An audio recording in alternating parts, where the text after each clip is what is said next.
Bienvenue à tous. Aujourd'hui, je vais vous parler de yoga et de psychologie positive. Dans cette vidéo, vous apprendrez ce qui différencie le yoga de la psychologie positive et surtout ce qui les relie.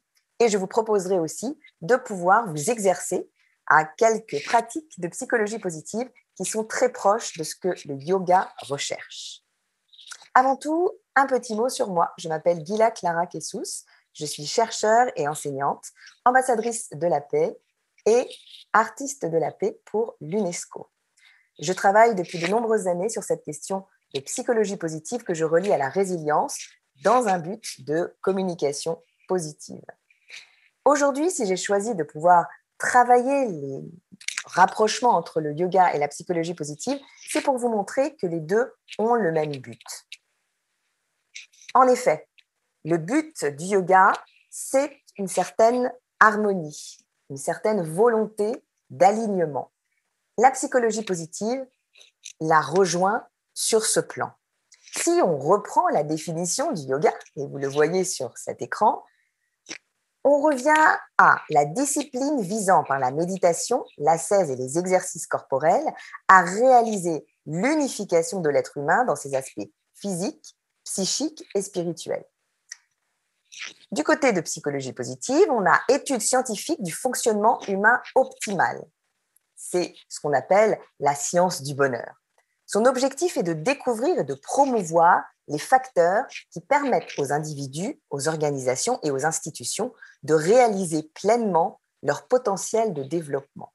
On voit donc que cette volonté d'harmonie, d'alignement, cette volonté de ne faire qu'un avec le monde pour pouvoir vivre pleinement, est commun entre le yoga et la psychologie positive. Je dirais même plus, la psychologie positive recommande parmi les pratiques qui sont faites de pouvoir pratiquer le yoga ou la méditation pour arriver à ce degré optimal de fonctionnement de l'humain. Le côté psychologie positive prône l'étude de ce qui va bien, de ce qui est fonctionnel, pour essayer non pas de comprendre même le point de vue de la santé comme quelque chose qu'il faudrait absolument réajuster par rapport à, on va dire, des soucis psychiques ou physiques. C'est en cela d'ailleurs que la psychologie positive est différente de la psychologie classique. La psychologie classique s'attache au pourquoi je vais mal, aux raisons pour lesquelles je vais mal. Au contraire, la psychologie positive essaye de s'attacher à comment, non pas pourquoi, mais comment je pourrais aller mieux. Et ce comment je pourrais aller mieux à partir de mes ressources part bien sûr d'une volonté de pouvoir mieux se connaître. Mieux se connaître, vous l'avez compris, c'est la base de ce que propose le yoga. On pense toujours le yoga comme quelque chose qui touche à une discipline corporelle. On le sait et on l'a vécu parmi ces journées internationales du yoga. Le yoga est bien plus que ça. Le yoga est vraiment un art de vivre. Et cet art de vivre, c'est un art du vivre bien. Pour ce faire, voici quelques parallèles que je vous propose entre le yoga et la psychologie positive. Ce parallèle est basé sur, on va dire, 4 disciplines que revêt le yoga, qui sont des disciplines importantes, comme celle de la posture, de la relaxation, de la respiration et de la méditation. Ces 4 postures, je dirais, que propose le yoga, ce sont des principes qui sont importants à pouvoir mettre en pratique. Et vous allez voir, je vais faire des rapprochements entre ces principes avec la psychologie positive. Premier principe, on a dit au niveau du yoga, c'est le principe de posture.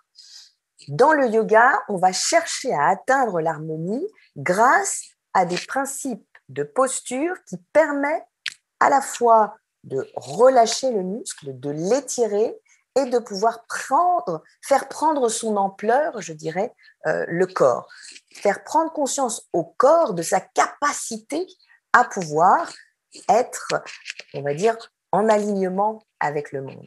Dans la psychologie positive, je le rappelle, qui est l'art d'aller bien, la science d'aller bien, puisqu'on est toujours dans la psychologie positive, très à cheval sur le fait que tout part des sciences. Martin Seligman, qui est l'inventeur de l'expression psychologie positive, était médecin et il voulait vraiment montrer cette science du bonheur fondée sur une base scientifique. Et on pourrait dire que cette capacité posturale que propose le yoga, eh bien, c'est quelque chose qui pourrait être, en termes d'équivalent, cette capacité de plasticité de l'être humain que recherche la psychologie positive.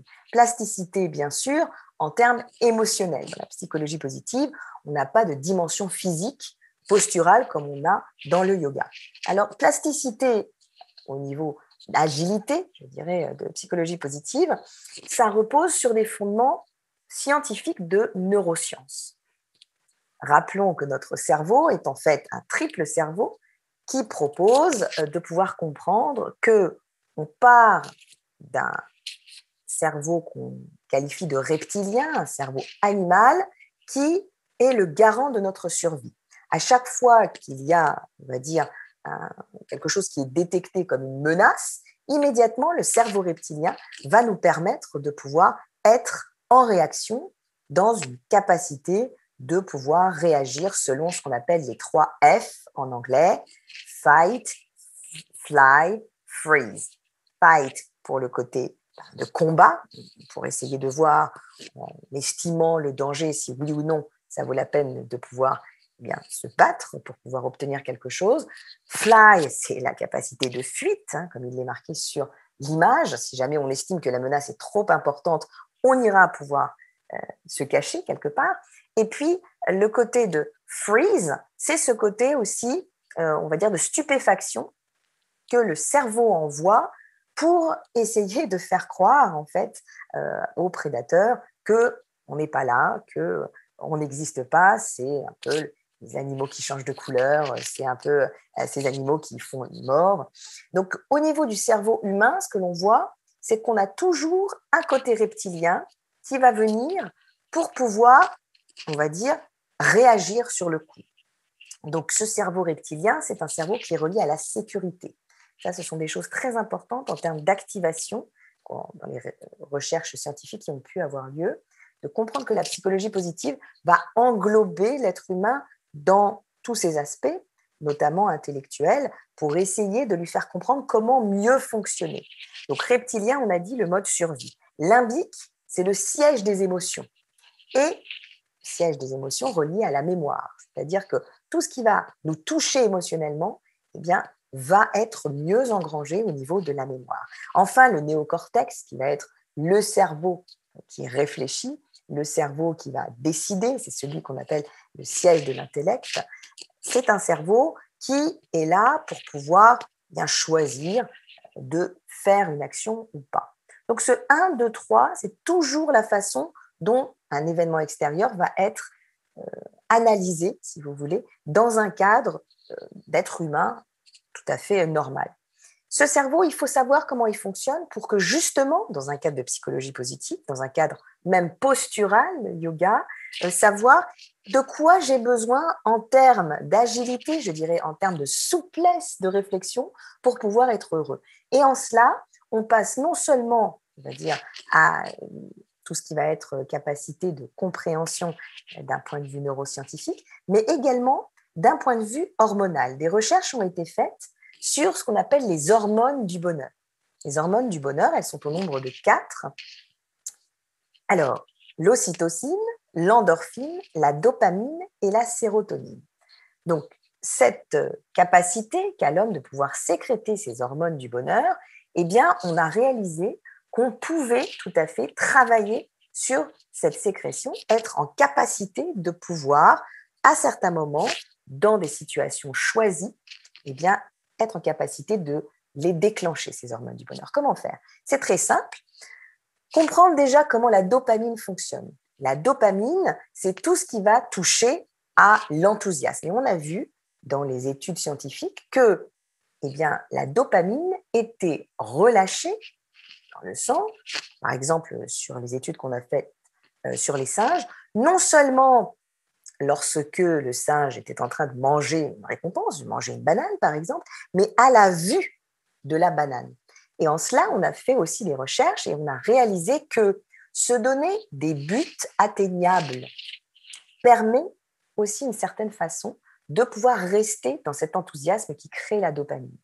Ça veut dire qu'avoir une vision sur le long terme, essayer de se faire des promesses pour l'année à venir, c'est une chose. Mais pour créer cet enthousiasme, il faut réussir à se donner des buts atteignables et être en capacité, en fait, à pouvoir jalonner son chemin de perspectives de récompense. Ça, c'est pour la dopamine. Le côté endorphine, alors, l'endorphine est un peu plus, on va dire, compliqué, plus problématique, parce qu'on touche à l'antistress, c'est-à-dire on touche à ces hormones qui vont être déclenchées après la souffrance, lorsque, par exemple, un coureur dépasse le stade de la difficulté pour qu'il soit comme porté par quelque chose qui va plus loin que ces simples ressources physiques, mais qui va réussir à se dépasser pour pouvoir réussir à gagner une course. Donc, se dépasser, c'est aussi quelque chose qui va être relié à l'endorphine. Se dépasser, bien sûr, on imagine tout de suite ce que le yoga peut permettre en termes de capacité posturale, mais c'est aussi dans ce fonctionnement global que l'on peut avoir, une capacité de pouvoir aller plus loin en travaillant en résilience, en capacité d'aller encore plus loin dans cette réflexion sur qu'est-ce que j'ai traversé dans ma vie, de quoi suis-je survivant en termes de difficultés, en termes de tragédie, et de quoi je peux être fier. Quelquefois, pour, on va dire, des individus, il y a toujours cette espèce de pudeur qui se dit que finalement, voilà, ma vie, elle est plutôt simple, je n'ai pas surmonté des difficultés terribles. Et pourtant, en fait, les endorphines vont réussir à se déclencher que si vous réussissez à aller plus loin, en fait, en acceptant ces périodes de souffrance que vous avez dépassées, un peu comme le coureur dépasse ses propres limitations physiques. L'ocytocine, on touche à la sérénité. Alors là, on va dire, c'est presque le côté méditatif du yoga. L'ocytocine, c'est vraiment cette capacité de pouvoir être bien et de pouvoir vivre dans quelque chose de calme. L'ocytocine est généralement déclenchée dans un contexte qui va être le plus paisible possible. Donc, pour déclencher l'ocytocine, être en capacité aussi de pouvoir avoir un environnement sain et protecteur. On a réalisé que l'ocytocine, par exemple, était relâchée avec une sensation de toucher bienveillant avec quelqu'un, une caresse aussi. Donc l'ocytocine, c'est vraiment cette sérénité, mais dans la relation à l'autre, qui va être paisible, qui va être dans la relation d'amour, d'affection ou même d'amitié. Enfin, la sérotonine, elle dépend du groupe. C'est-à-dire, elle va toucher à l'estime de soi lorsqu'on touche à une idée de reconnaissance du groupe. C'est-à-dire que la sérotonine va nous permettre de nous situer face à un groupe et va être déclenchée quand il y aura des preuves de reconnaissance, des preuves, on va dire, d'appréciation de la part du groupe. Ça peut passer par un titre, ça peut passer par une récompense comme une médaille ou même simplement un merci. L'estime de soi va permettre à la sérotonine de pouvoir être déclenchée quand elle vient du groupe, quand elle vient des autres. Donc en fait, cette idée de plasticité, de capacité d'adaptation que les personnes peuvent ressentir dans un cadre de psychologie positive, pour moi, c'est l'agilité que suppose la posture du yoga. On enchaîne avec le deuxième principe du yoga, le principe de relaxation, qu'on pourra traduire au niveau de la psychologie positive comme un apaisement psychologique. Pour apaiser psychologiquement l'individu, la psychologie positive va travailler sur ce qu'on appelle les croyances limitantes avec ce fameux perroquet négatif. Alors, le perroquet négatif, rappelez-vous, vous l'avez sur votre épaule et il vous répète du matin au soir combien vous n'êtes pas légitime, combien vous n'êtes pas bien habillé, combien ce que vous faites ne sert à rien. Donc, le perroquet négatif, c'est en fait cette petite voix critique qui n'arrête pas d'être là du matin au soir. Cette voix, il faut absolument la calmer. On rappelle que 93% des peurs que l'on ressent ne sont pas justifiées. Le but est donc de faire comprendre à ce perroquet qu'il n'a pas lieu d'être. Baudelaire le rappelait dans un très beau poème, Léo tonti moroumenos, c'est un mot grec, H-E-A-U-T-O-N-T-I-M-O-R-O-U, M-E accent aigu N-O-S, Léo tonti moroumenos, c'est un peu long. En fait, En grec, Léo Tontimoroménos veut dire le bourreau de soi. Et Baudelaire le rappelait en disant que le poète est le pire bourreau de lui-même. Il écrit et il n'est jamais heureux de sa rime, il n'est jamais heureux de la capacité à essayer de toucher l'être. Eh bien, la psychologie positive explique, pour passer du pourquoi au comment aller mieux, qu'il faut vraiment mettre fin à ce perroquet négatif pour vraiment renforcer la confiance en soi. Ce principe, pour moi, est très proche de celui du yoga lorsque l'on parle de relaxation pour essayer de pouvoir toucher un certain degré, on va dire, d'apaisement interne. Troisième principe du yoga, au regard de la psychologie positive, bien sûr, le principe de respiration.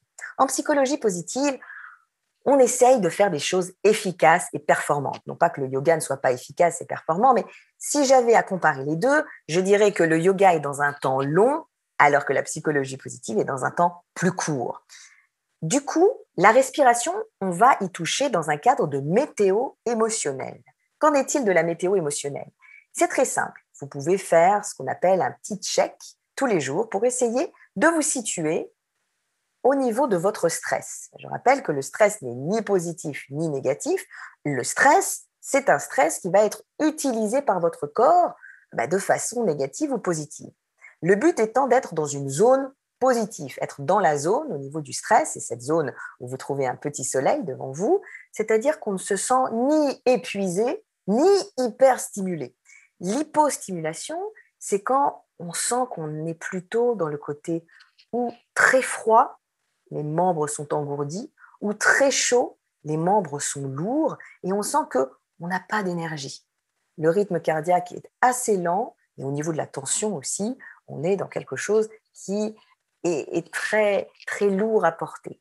Donc cette hypostimulation, c'est quelque chose auquel on va répondre en psychologie positive par de la respiration, pour nous faire revenir dans une zone qui va être la zone de stress positif.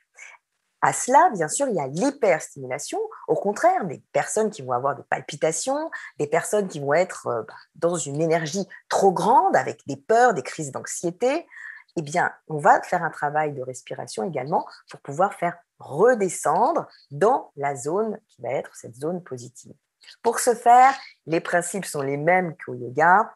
L'hypostimulation, il faudra insister, bien sûr, sur l'inspiration qui va permettre au corps de pouvoir gagner en oxygène, ainsi gagner aussi dans tout ce qui va toucher à degré d'énergie véritablement. Donc, inspirer 3 fois en gardant presque avec des micro-apnées la respiration pour faire gonfler ce degré d'énergie et en faisant des expirations très courtes par rapport à des inspirations plus longues. Au contraire, l'hyperstimulation, si vous êtes dans un degré de palpitation en termes de rythme cardiaque ou alors, on va dire, de crise d'anxiété, il faudra insister sur l'expiration plusieurs fois de suite en faisant de très courtes inspires. Ça, ce sont des principes non pas véritablement de psychologie positive, mais que prône la psychologie positive sous un mode de respiration. Donc, c'est ce qu'on appelle la météo émotionnelle.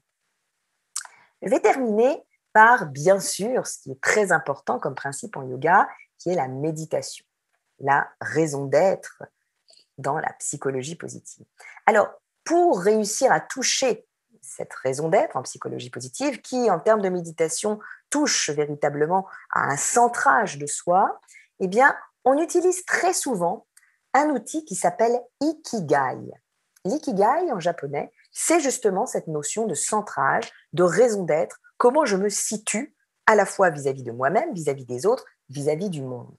Cet outil est très utilisé à la fois en coaching, mais également en développement personnel pour que les personnes arrivent mieux à se situer vis-à-vis de ce qu'ils ont à faire comme recherche. Vous le voyez ici, 4 sphères qui s'interpénètrent. La sphère de ce que vous aimez, qui est à lister. Je vous propose de prendre un papier, un crayon et de faire l'exercice avec moi. D'abord, listez ce que vous aimez. Ça peut être 4 ou 5 choses, ce que vous aimez faire, Ça peut être lire, ça peut être, on va dire, pourquoi pas marcher, ça peut être faire la cuisine. Vraiment des choses qui vous mettent dans un état de joie, un état de détente, ce que vous aimez. Et je sais que lorsque je coach des personnalités, on me répond: «Ah, j'ai jamais réfléchi à ce que j'aime dans la vie». Donc cette question-là, elle est très importante. Prenez le temps d'y répondre.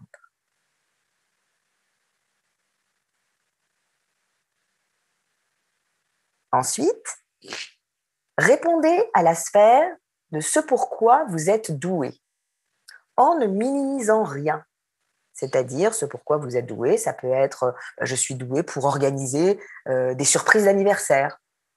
Je suis doué pour pouvoir faire des surprises à des personnes. Je suis doué pour pouvoir envoyer des petits messages de gratitude à certaines personnes, de remerciements. Donc, n'hésitez pas à vraiment lister ce pourquoi vous êtes doué, 3, 4 choses. La troisième sphère, elle aussi est très importante, ce pourquoi vous êtes payé. Et là, listez les activités. Par exemple, eh bien, si vous êtes comptable, n'hésitez pas à lister, je suis payé pour pouvoir faire beaucoup de tableaux Excel, pour pouvoir structurer des budgets, pour pouvoir faire du reporting. Donc, selon votre activité, n'hésitez pas à pouvoir marquer ce pourquoi vous êtes payé. Si vous n'êtes pas actif, n'hésitez pas à revenir sur le travail que vous aviez fait avant de pouvoir prendre votre retraite. C'est très intéressant de voir si justement vous êtes aligné entre ce pourquoi vous êtes payé avec ce que vous aimez ou ce dans quoi vous êtes doué. Si vous êtes payé pour faire quelque chose que vous découvrez ne pas aimer, ça peut être tout à fait un problème. Et puis la dernière sphère, ce dont le monde a besoin. Et ça, c'est une sphère très intéressante, c'est-à-dire qu'est-ce qu'il va pouvoir advenir après vous? Qu'est-ce que vous allez laisser en héritage? Comment garantir qu'après votre passage sur Terre, eh bien, le monde aille mieux? Qu'est-ce que vous avez mis comme pierre à cet édifice? Alors, beaucoup de personnes, là aussi, d'un point de vue d'humilité, va se dire, oui, mais qu'est-ce que je suis? Quelle est ma petite vie? Eh bien, au contraire, réfléchissez dans ce que vous apportez au monde. Ça n'a pas à être très important. Ça peut être, au contraire, fondamental, mais vous ne le voyez pas. Tout ce qui va être transmission, tout ce qui va être éducation, tout ce qui va être engagement solidaire, tout ce qui va être charité compte. Donc réfléchissez bien et voyez ce que vous faites comme acte de don au monde par rapport à ses besoins. Une fois que vous avez croisé ces 4 sphères, vous voyez que, eh bien, lorsque la sphère de ce que vous aimez et ce pourquoi vous êtes doué se rencontrent, on a la passion. Lorsque la sphère de ce pourquoi vous êtes doué avec ce pourquoi vous êtes payé, vous avez la profession. Enfin, quand la sphère de ce pourquoi vous êtes payé croise ce dont le monde a besoin, c'est la mission, bien sûr. Si vous avez la chance de pouvoir faire ce que vous aimez et réaliser que cette sphère eh bien, croise ce dont le monde a besoin, c'est que vous êtes dans un cadre de vocation. Ces questions sont fondamentales pour un centrage. Et en termes de méditation, vous verrez que vous retrouverez, d'un point de vue de psychologie positive, les bienfaits de ce que vous pouvez trouver au niveau de la méditation dans le yoga. Vous voulez peut-être approfondir la question? Voici quelques recommandations de livres. Bien sûr, Tal Ben-Shahar, L'apprentissage de l'imperfection, qui est le livre qui, moi, m'a fait aller à la psychologie positive. Tal Ben-Shahar a été mon professeur et c'est quelqu'un que j'admire beaucoup.